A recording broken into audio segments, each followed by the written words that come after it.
عمرك صحيت من النوم وقلت لنفسك ايه ده؟ انا تخنت امتى؟ ما انا كنت كويس امبارح، ولا الميزان هو اللي متآمر عليا؟ في ناس تقول لك خد الكبسوله دي او اشرب الخلطه دي، في خلال اسبوع هتبقى نسخه 2008 من نفسك. في الحقيقه انت ما زدتش في الوزن فجاه ومش هتنزل فجاه. اهلا بيكم، انا دكتور احمد ابو المعاطي ودي قناه دكتور دايت. النهارده بقى هنتكلم بهدوء ومن غير حرمان عن نصائح عمليه للنزول في الوزن بطريقه صحيحه تنفع اي بيت واي ثلاجه واي ميزان عنيد. النصيحه الاولى: ما تجوعش نفسك. اكبر كذبه في الدايت اللي يقول لك ما تاكلش عشان تخس. الجسم لما بيجوع بيقول لك انا هخزن دهون بقى عشان الطوارئ. ما تجوعش نفسك وكل صح، 3 وجبات واحد او 2 سناك، مش وجبه واحده الساعه 2 الفجر. النصيحه الثانيه: البروتين هو صاحبك الجدع. عايز تخس؟ صاحب البروتين.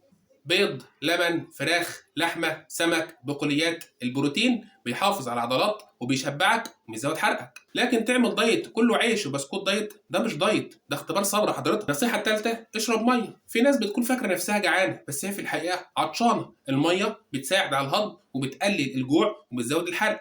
ولو كوبايه الميه طعمها مش كويس ضيف ليمون، ما تضيفلوش سكر وتقول له ميه دايت. النصيحه الرابعه: نام كويس. اقل من 6 ساعات نوم جسمك يقول لك هات لي سكر، هات لي حلويات، هات لي اي حاجه. قله النوم بتساوي جوع اكتر. نومك جزء من الدايت، انت بتخس وانت نايم.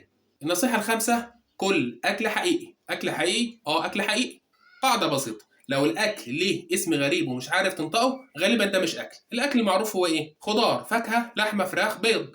انما شيبس دايت وبسكوت دايت وكحك دايت ده مش تغذيه، ده تسويق. النصيحه رقم 6: اتحرك حتى لو مش بتحب الجيم. مش لازم جيم ولا حديد ولا كابتن بيزعق لك. امشي، اطلع سلم، اتحرك في بيتك. اي حركه بسيطه احسن من ولا حاجه. 30 دقيقه مشي تعمل نتيجه افضل من دايت مثالي بدون حركه وانت قاعد مكانك. تعالى بقى نتكلم بجد شويه.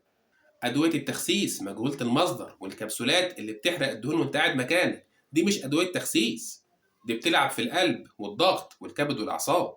اي حاجه بتخسسك بسرعه من غير تظبيط اكل ولا حركه ولا مجهود، اعرف ان الحساب هيجي بعدين وغالبا هيكون غالي.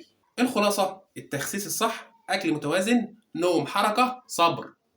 مش حرمان ولا وجع قلب ولا ادويه من على الواتساب. لو عاوز تخس صح من غير ما تكره الدايت تابعني. في الحلقات الجايه ان شاء الله هنتكلم عن اخطاء بتبوظ الدايت، وحقيقه حقن التخسيس وادويه التخسيس مجهوله المصدر، وكمان اكلات بتشبع وتخسس. ما تنساش لايك، اشتراك، تفعيل زر الجرس عشان يوصلك كل جديد.